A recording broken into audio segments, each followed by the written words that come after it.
¿Cómo están? Bienvenidas, bienvenidos a Stock Disponible desde VIX, desde el escenario del poder y por la libre expresión. El Chile que estamos haciendo entre todas y entre todas y las conversaciones necesarias para entender también ese proceso. Hoy, día de la Fundación Sol. Nuestros nuevos panelistas en el escenario del poder con economía a escala humana, entendiendo la economía, la microeconomía, la que llega a las casas y la que nos llega al bolsillo a todos nosotros.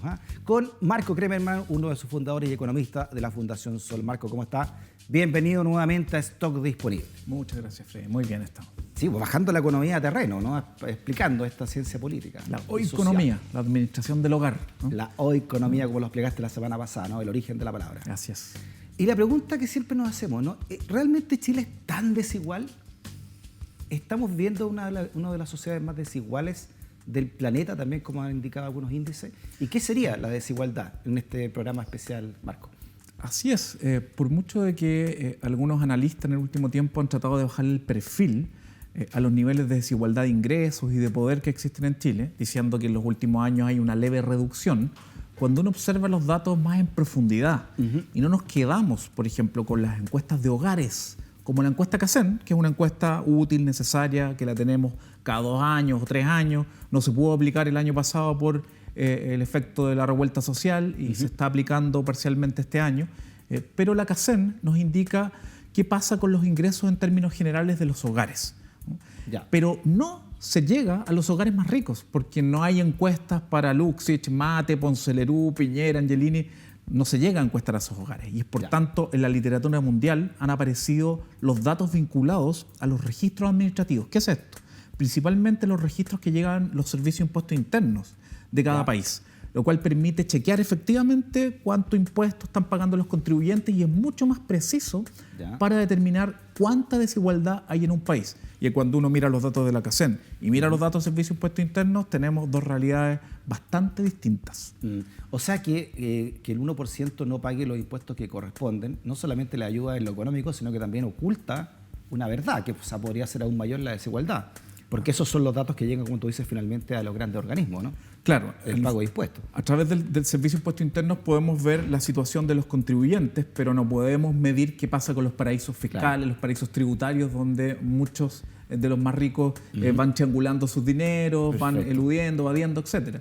Pero al menos la distancia que se observa entre los datos que nos entrega la encuesta CACEN, que los vamos a analizar en detalle, y los datos que nos muestra el Servicio de Impuestos Internos son realidades distintas. Por un lado, la encuesta CACEN nos dice el 1% o el 10% se queda con tanta cantidad de ingresos. Cuando vemos los registros administrativos nos vamos a sorprender. Vamos a ver un gráfico donde miramos a Chile en perspectiva con otros países y francamente nos ubicamos en el top 10 del vergonzoso ranking de la desigualdad. Vamos a ver entonces una serie de gráficos y comencemos con uno entonces, Marco, que habla de un concepto muy utilizado, los deciles, ¿no? ¿Qué son y cómo es el flash gráfico que está saliendo ahora y lo explica, ¿no? ¿Sabía usted que en Chile un hogar de 2 personas donde ambos trabajan remuneradamente y cada uno recibe un salario de 710.000 pesos pertenece al 10% de los hogares de mayores ingresos, al igual que en Luxich, Mate o Piñera? Esto no puede ser, ¿no? Entonces una familia tipo, una familia con un 1,4 millones para 2 personas ya está a la altura de Luxich. Exactamente, y eso es lo que muchas personas dicen cómo es posible. Ahí están los deciles, disculpa, que estamos hablando, ¿no? Sí. Primero expliquemos qué son los deciles. Deciles significa dividir a la población en 10 partes iguales. Vale decir, el decil 1 es el 10% de los hogares más pobres de Chile. Claro, hasta 63.000 pesos. Hasta 63.000 pesos de ingresos por persona. Estos son los ingresos autónomos vinculados a lo que generan los hogares por sus propios medios, ingresos del trabajo principalmente. Entonces el primer decil cierra en 63.250 pesos, vale decir, un hogar de 2 personas podría tener hasta 126.500 pesos como ingreso total del hogar. Es el primer decil más pobre. Pero fíjense, vamos avanzando, el decil 2, que es el 10% siguiente, cierran casi 100.000 pesos de ingresos por persona y llegamos a los últimos 2 deciles. Y ahí ponemos atención. El decil 9, que es donde empieza el 20% de los hogares de mayores ingresos en Chile, comienza con un ingreso por persona de 433 lucas. Entonces, ¿cómo lo explicamos en sencillo? Supongamos una persona que vive sola, trabaja y quizás estudia y se paga los estudios y tiene un ingreso de 450 lucas. esa persona tienes que pagar tu arriendo, tu comida, y tienes del 9º decil, o sea, estás prácticamente en los más ricos de Chile. En el 20% de los hogares de mayor ingreso en Chile, una persona que vive sola y gana 450 lucas. Y si vamos un poquito más allá, llegamos al último decil, el último decil empieza casi en 705.000 pesos. Vale decir, si una persona vive sola y gana 710 lucas, lo mismo, puede estar estudiando, tiene que pagar arriendo, alimentos, servicios, es parte del 10% de los hogares de mayor ingreso con los grandes grupos económicos. Si es un hogar de 2 personas con 1.420.000, están en ese grupo. ¿Quién hace este ranking? Es que, ¿Cómo se llega a estos números? Ojo con esto, uno dice, esto está mal hecho, ¿no? Esto es el resultado de la encuesta. Vale decir, cuando se encuesta a los hogares en Chile, llegamos a esta conclusión. Vale decir, por los autorreportes que realizan las personas, llegamos a la conclusión de que Chile es un país extremadamente desigual, sin ni siquiera mirar cuánto ganan los más ricos, porque acá tenemos cuánto gana el resto en general. Aquí hay una realidad que se está ocultando. Aquí falta el del decil 10 al 20. ¿no? Falta el decil 10 dividirlo en 10 pedacitos al mismo tiempo. Obvio, o sea, no puede ser que el punto de corte sea 700.000 pesos o más y que alguien que gana 700.000 pesos vive solo y tiene que pagar un arriendo de no sé cuánto por vivir solo, esté a la altura de Luxich, ¿no? Eso... Allá hay una trampa, finalmente, ¿no? Hay un Chile que se está escondiendo ahí. Se está escondiendo. Incluso veámoslos a nivel de un hogar de 3 personas. Como el ingreso por persona es 705, tendría que ser 2.120.000 aproximadamente para estar en ese grupo. Pero ojo, un hogar de 3 personas que genera ingresos de 2.120.000 no es un hogar rico en estos momentos. Claro, es un hogar que sin duda está mejor que la mayoría de los hogares, pero incluso probablemente ha tenido o está teniendo que endeudarse para costear algunas necesidades que universidad faltan. O colegio, dividendos, salud, etcétera, y pasa algo y te fuiste, o uno que quede sin trabajo. Exactamente, y si por ejemplo estamos hablando de que en ese hogar hay 2 adultos y tienen que contratar una persona que le cuide a sus hijos cuando trabajan, es un gasto adicional, y así van sumando los gastos de los hogares chilenos. Entonces, lo que nos muestra la encuesta CACEN, que es una encuesta de hogares que, insisto, no nos permite medir completamente la desigualdad porque no llega a los más ricos, es que la mayoría de la población vive con ingresos muy bajos, y eso se debe principalmente a 2 razones. Los salarios son muy bajos, recordemos que el 70%, casi el 70% gana menos de 550 lucas líquidas, y las pensiones son muy bajas. El 80% de las pensiones son menores al salario mínimo. Oye, Marco, ¿qué es lo que hay que hacer entonces? ¿Cómo se corrige esta realidad? Porque, como te digo, no puede ser que alguien que... ¿Estos son líquidos o son brutos? Estos son ingresos líquidos. No puede ser que un hogar de 3 personas que gane 2.100.000, ese mismo hogar esté a la altura de la casa del más millonario o la más millonaria de Chile. No puede ser eso. No puede ser. Para eso es fundamental lo que ha sucedido en la literatura académica en los últimos 20 años, que es el análisis de lo que se conoce como los top incomes, los ingresos top.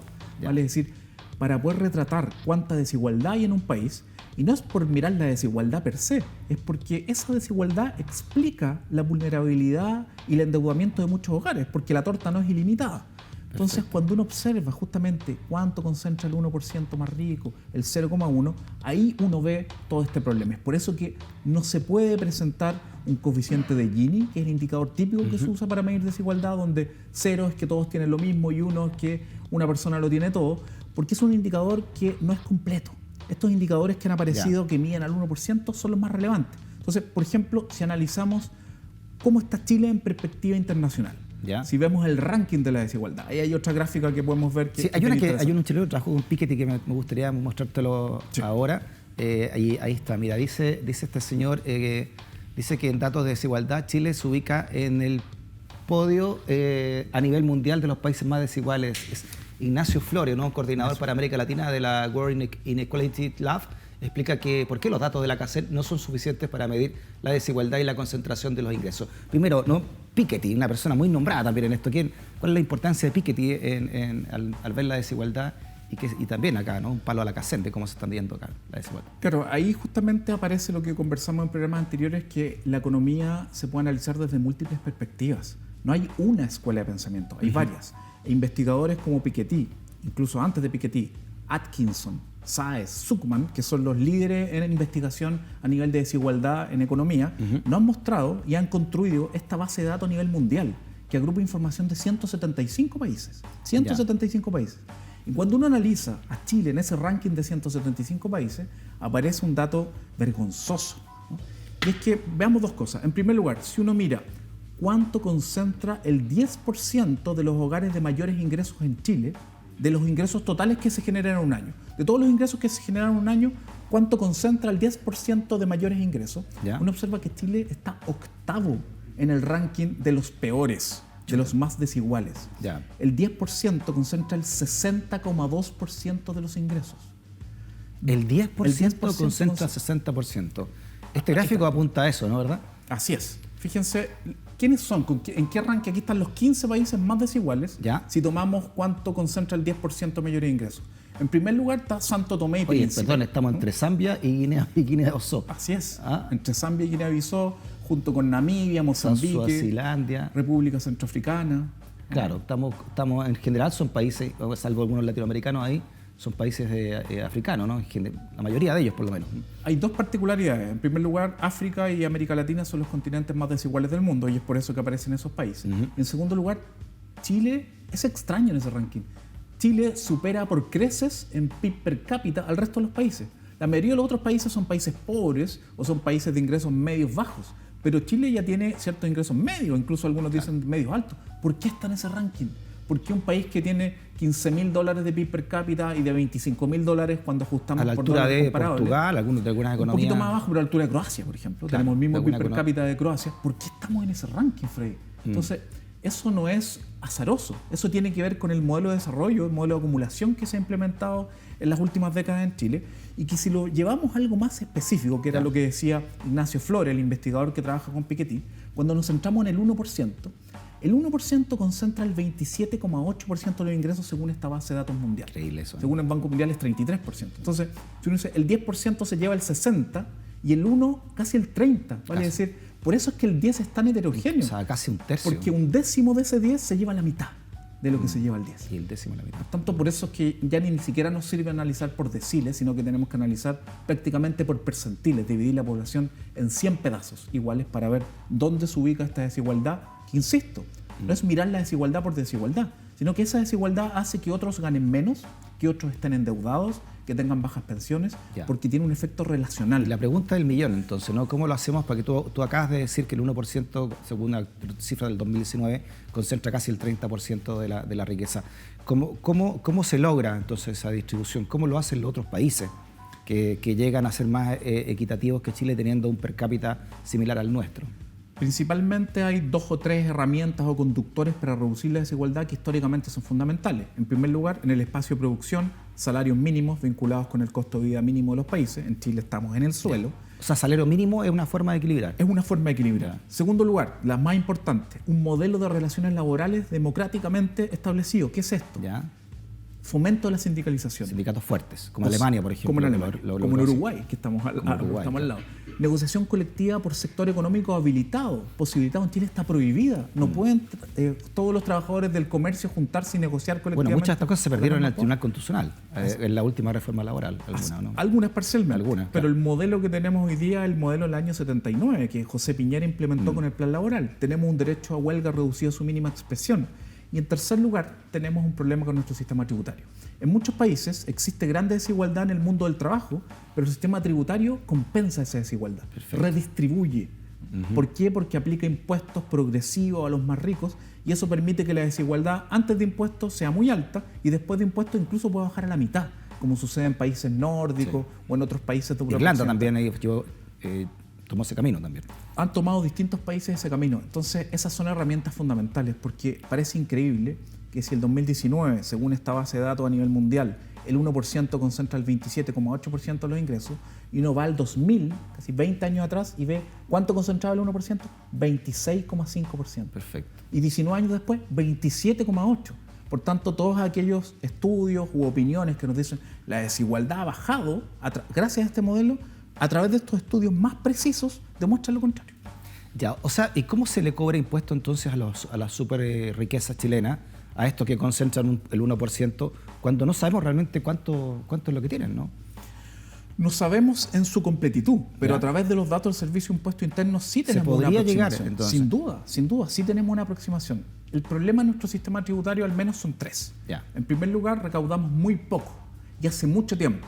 recaudamos hace casi 20 años el mismo porcentaje del Producto Interno Bruto, 20%. Ya. A esta altura, de la riqueza que ha generado Chile, deberíamos estar recaudando más cerca del 30% del PIB, lo cual nos permitiría tener educación, salud, pensiones públicas de mayor calidad, y seguimos recaudando 20%. Y eso no tiene que ver con algo técnico, eso tiene que ver con que los grupos de poder se han opuesto a que se recaude más y seamos un país que permita financiar derechos sociales. Ese es un primer punto. Segundo punto, recaudamos poco, pero recaudamos también mal. Porque la principal fuente de recaudación no es el impuesto a la renta de las personas que más ganan o el impuesto a las utilidades de las empresas, sino que es el IVA, ¿no? Y otros impuestos a bienes y servicios. Que es más regresivo porque todos lo pagan por igual. Absolutamente. 19%. Absolutamente. Más de la mitad de los impuestos que se recaudan en Chile es por IVA y otros impuestos a productos específicos. Hay un término que se llama impuesto al global complementario que está muy de moda, ¿no? Porque por el 10% que le quieren cobrar a los que retiren por segunda vez su AFP, ¿verdad? Su 10%. Veamos esta tabla que trajiste para explicar un poco este concepto que es muy, muy importante para todos nosotros, ¿no? La tabla del cálculo del impuesto global complementario para contribuyentes del artículo 52 de la LIR. En castellano. En castellano. ¿Qué significa esto? ¿Cuánto impuesto tienen que pagar las personas año a año? En abril de cada año uno tiene que hacer la declaración de impuestos y finalmente ve si es que paga impuestos o le devuelven parte de los impuestos si es que es un trabajador independiente a través de boletas. Perfecto. Entonces, aquí están los tramos anuales. Se llama global complementario porque junta todas las rentas que una persona genera en un año a través de distintas fuentes. Perfecto. Pueden ser rentas del trabajo, boletas, formales, boletas, rentas del capital para los pocos que tienen, todas. Ya. Global complementario, las junta todas. Primera categoría, segunda categoría. Entonces, fíjense que en el primer tramo, desde 0 pesos hasta 8.266.000 pesos al año. ¿Esto es bruto? ¿Todo esto es bruto o líquido? Todo esto es la renta imponible. Imponible, bruta. Perfecto. Ya. Entonces, ¿cuánto es 8.266.000 pesos? Si lo mensualizamos, es cerca de 690 lucas.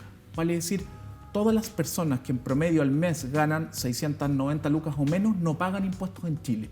A la renta, porque pagan mucho IVA, ¿cierto? A la renta. Están exentos y por tanto no pagan impuestos. Es por eso que tú dijiste, porque en Chile todos pagan impuestos. Así es. Todos. Hasta la persona que no tiene casa paga impuestos cuando compra algo para alimentarse. Pan, ¿no? Y paga mucho, 19%. Entonces, ese es el primer tramo. El tramo exento para las personas que ganan con precisión menos de 688 lucas al mes, no pagan impuestos. El segundo tramo comienza desde ese punto, desde los 8.266.000 hasta los 18.370.000. 18.370.000, si lo mensualizamos, es cerca de 1.550.000 lucas. Ya. Por tanto, el segundo tramo de quienes ganan al año entre 8.266.000 a 18.370.000 pagan un 4%, pero no del total de los ingresos. Ojo con esto. Esto es lo más difícil de entender, pero es importante generar esta educación tributaria. Tú pagas sobre lo que está por encima de los 8.266.000. Por tanto, supongamos que si tus rentas anuales fueron 10 millones de pesos, tú no vas a pagar 4% de 10 millones. Tú pagas 4% de lo que excede a 8.266.000, o sea, 1.734.000. Porque ya pagaste impuestos al recibir el sueldo. No necesariamente, sino es porque el primer tramo está exento. O sea, tus primeros 8 está millones... en el primer tramo todavía. Exacto. Tus primeros 8.266.000 no pagan. Independientemente de que tú ganes mucho más que eso, tus primeros 8.266.000 no pagan. Perfecto. Y lo que está sobre 8.266.000 empieza a pagar, pero el porcentaje que paga es sobre esos valores. Entonces, si tú ganas 10 millones al año, pagas un 4% de lo que está entre 8.266.000 y 10 millones. O sea, pagas 4% de 1.700.000 y tantos mil. Perfecto. La mecánica está clara. Vámonos al final, que es lo que nos interesa, ¿verdad? Esto de que desde un 190 millones en adelante, ya es como... Todos caen en el mismo saco, ¿no? Claro. Pagan 40%. Y ojo con esto, 189 millones son un poco más de 15 millones mensuales. Ya. Y ojo con esto, significa que paga 40%. Pero nuevamente, si una persona gana 15 millones al mes, no paga 40% de 15 millones, sino que esto va generándose por tramos. Sus primeros 8 millones pagan 0 impuestos. Ya. Lo que está entre 8 millones y 18 millones paga 4. Lo que está entre 18 y 30 paga 8. Son impuestos progresivos, tasas progresivas. Así se construye el global complementario. Ya. Entonces, si una persona gana 15 millones, no es que vaya a pagar 6 millones de impuestos, que sería 40%, sino que va a pagar mucho menos, cerca de 20%, 22% de impuestos. Ya, perfecto. Eso es lo que se paga de impuestos. Ya. ¿No? ¿Y qué es lo que paga impuestos? Porque también aquí se habla que lo que se reinvierte, y ahí han estado las diferentes leyes en torno a impuestos, ¿no? Porque digamos que aquí está el eje maestro también de la ideología cómo cobra impuestos y a quiénes se le cobra impuestos y cuánto se le cobra impuestos a determinadas personas en la sociedad. Bueno, acá hay un elemento del sistema tributario chileno que es fundamental comprenderlo, porque acá están las rentas de las personas, pero en Chile hay otro problema. El sistema tributario está parcialmente integrado. ¿Qué es esto? ¿Ya? Significa que por la reforma de la presidenta Bachelet, porque antes era 100%, por una reforma que hizo la presidenta Bachelet en el segundo periodo, los impuestos que pagan las empresas por las utilidades que generan sirven como crédito en un 65% a los impuestos que paga el dueño de esa empresa como persona natural. Perfecto. Vale decir, supongamos que un gran supermercado pagó 1.000 millones de pesos por las utilidades que generó. Perfecto. Y después el dueño de ese supermercado va a declarar sus impuestos personales y tiene que pagar 1.200 millones. Ya. Entonces va a utilizar el 65% de esos 1.000 millones y va a pagar menos de los 1.200. Ya pagué, dice, porque ya pagué con mi exacto. empresa. Antes de la reforma era un 100%. Tú podías tirar los 1.000 millones a crédito y si tenías que pagar 1.200, no sé, el gran grupo ¿Y eso es económico normal en pagaba otras, es común en otras democracias? No, es una excepción. Existen muy poquitos países del mundo. Uno entendería que las personas naturales deben pagar como impuestos como personas naturales y las personas jurídicas, las empresas deben pagar impuestos aparte. Perfecto. Porque se benefician de las carreteras, de los puertos que utilizan para realizar sus negocios, que se financian a partir de los impuestos. Entonces tenemos dos problemas. En Chile recaudamos poco, recaudamos mal y más encima tenemos este sistema que está semi-integrado y que permite a los dueños de las empresas descontar los impuestos que pagan sus empresas por las utilidades que generan. Oye, Marco, fue toda una pelea la reforma tributaria que quiso impulsar el Bachelet y recordemos, siempre es bueno recordar, antes del estallido social del año pasado, la democracia cristiana con la derecha habían llegado a un acuerdo para hacer una contrarreforma y votar la reforma de la presidenta Bachelet, ¿no? Para volver a lo que había antes, que eran estas integraciones finalmente que beneficiaban a los más ricos. Eso es muy bueno recordarlo siempre, ¿eh? Sí. Porque, repito, aquí está uno de los ejes maestros del modelo, en la manera en cómo se cobran los impuestos, o no se cobran los impuestos, como quieras verlo. Claro, increíblemente el presidente Piñera, su programa de gobierno era devolver los pequeños avances que se habían realizado en el gobierno de Bachelet, quería volver a integrar completamente el sistema, quería eliminar alguna de las espacios de elusión tributaria, que es una especie de evasión pero legal. ¿No? La evasión es ilegal, derechamente, ¿no? Lo que se ha hecho, lo han hecho los grandes grupos económicos. Pero la elusión es un mecanismo tributario que tú logras concebir a partir de tus asesorías de abogados, tributaristas que te ayudan a hacer gimnasia tributaria para no pagar impuestos y buscar los espacios legales para hacerlo. Entonces, hay múltiples espacios de elusión y en el gobierno de Bachelet se habían reducido esos espacios. Claro. Y el presidente Piñera quería devolverlo, por tanto, era increíble. Que es una de las grandes riquezas del mundo, ¿no? Ni siquiera chilenas, sino del mundo. Exacto, y el 18 de octubre decía, ¿cómo más encima quería devolver los pocos pasos que se habían avanzado en términos del régimen tributario? Alcanzamos a ver esta siguiente y esta última gráfica tuya que trajiste de la Fundación Sol, Marco, que tiene que ver con el impacto, ¿no? El ejemplo del efecto del retiro en el pago de los impuestos. ¿Qué significa esto? ¿Y cómo lo podríamos ya ver con esta polémica de si hay o no hay impuestos para el segundo retiro del 10%? Claro, lo primero que hay que decir es que acá meter la estructura del global complementario. Sí. Hay muchos números, así que expliquemos qué significa. No. Exacto, pero lo primero es como pensar que estamos en un año normal y aplicar la tabla del global complementario como si nada realmente es no entender lo que está pasando, ¿no? Decir, no, pero es que si tú sacas tienes que pagar impuestos de acuerdo al global complementario, pero estamos en crisis, entonces no se pueden aplicar los mismos parámetros. Eso hay que concebirlo. Entonces expliquemos un poco qué son estos números que ahí aparecen.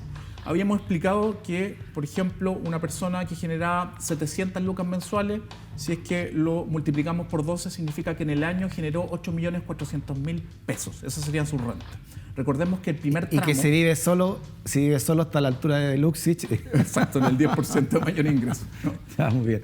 Recordemos que el primer tramo, que estaba exento de pagar impuestos, cerraba en 8.266.000. Por tanto, esa persona, al sumar 8.400.000, hay una pequeña partecita que pagaría impuestos, sin el retiro. Entonces, ¿cuánto impuesto hoy día paga esa persona que genera 8.400.000 pesos al año? Paga un poquito más de 5 lucas al año. Eso paga en impuestos, esa persona.